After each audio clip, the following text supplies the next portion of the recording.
વાત કરીશું અમદાવાદ રાષ્ટ્રીય અધિવેશનને લઈને કોંગ્રેસની પ્રેસ કોન્ફરન્સ યોજાઈ, જેની અંદર પવન ખેરાએ અને ચેરમેન મીડિયા કમ્યુનિકેશન ડિપાર્ટમેન્ટ ગુજરાતના અને રાષ્ટ્રીય કોંગ્રેસના નેતાઓ કામગીરી કરી રહ્યા છે।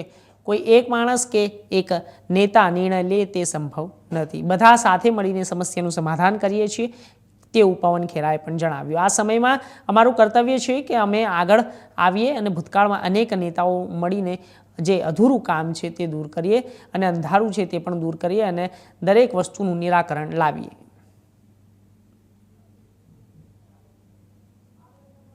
से कार्यकर्ता लगातार इस ऐतिहासिक अधिवेशन की तैयारी में जुटे हुए। सबसे पहले तो गुजरात के पूरे नेतृत्व को, शक्ति भाई के नेतृत्व में जो काम हो रहा है मैं बधाई देता हूं। बहुत मेहनत, गर्मी के बावजूद आप लोगों को भी बहुत परेशान हम कर रहे हैं लगातार और करते रहेंगे।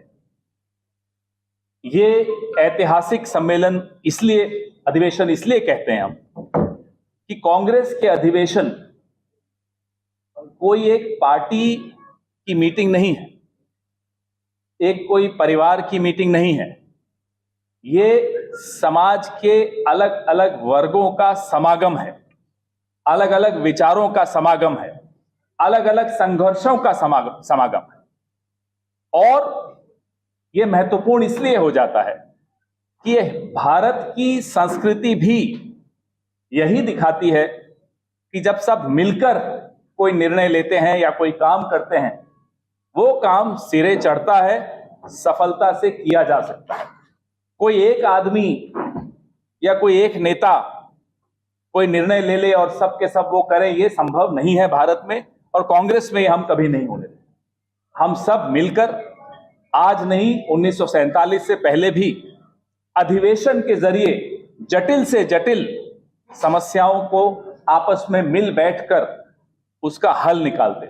पार्टी के भीतर भी कई बार शक्ति भाई कुछ और सोचें, मैं कुछ और सोचूं, मिलकर हल निकालने की एक परंपरा कांग्रेस पार्टी में रही और खुलकर चर्चा होती।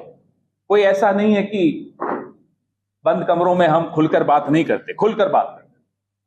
विरोध नहीं होता, अपना अपना विचार होता है।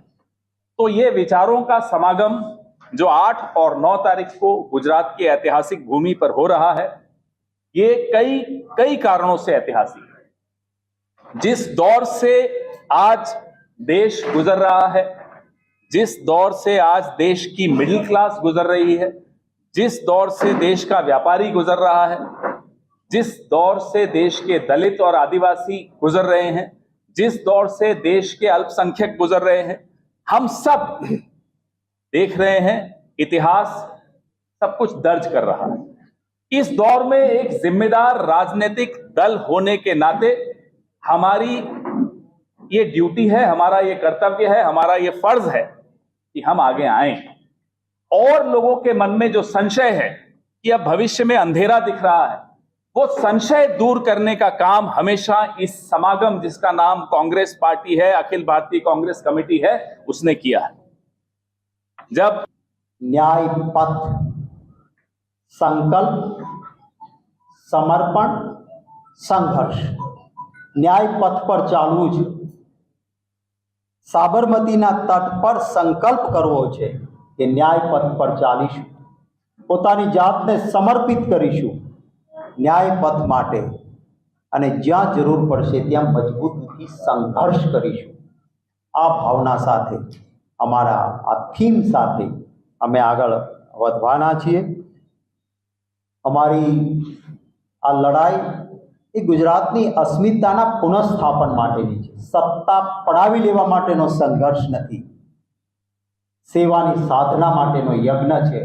મારા ગુજરાતની એક પરંપરા હતી કે જ્યાં મુખ્યમંત્રીશ્રીઓ ધનપતિઓની નહીં, વંચિતોની, ગરીબોની, જરૂરિયાતમંદની, મધ્યમ વર્ગની ચિંતા કરતા। મારા ગુજરાતની એ પરંપરા કે રવિશંકર મહારાજજીએ કહ્યું હતું કે મારી કોઈ મોટી સ્મારક કે મૂર્તિ નહીં બનાવતા, પ્રજાની તિજોરીનો રૂપિયો રૂપિયો રૂપિયો એ પબ્લિસિટી માટે નથી, એ પ્રજાના પરસેવાને પહોંચવા માટે, એને રાહત આપવા માટે છે। આવા મારા ગુજરાતમાં સાચી ઘણા અત્યારે યુવાન મિત્રો વોટ્સઅપ યુનિવર્સિટીના માધ્યમથી ઇતિહાસ ખબર નથી, એ કોંગ્રેસને ગાળો આપે છે. એમને જૂનો ઇતિહાસ યાદ કરાવીને સેવાની સાધના માટેનો આ યજ્ઞ અને એના ભાગરૂપે રાહુલ ગાંધીજીએ પણ સંસદમાં કહ્યું કે ગુજરાત જીત કે દિખાએંગે. એ કોઈ બીજાના વિશ્વાસ પર નહીં, ગુજરાતીઓના વિશ્વાસ પર એમણે કહ્યું છે.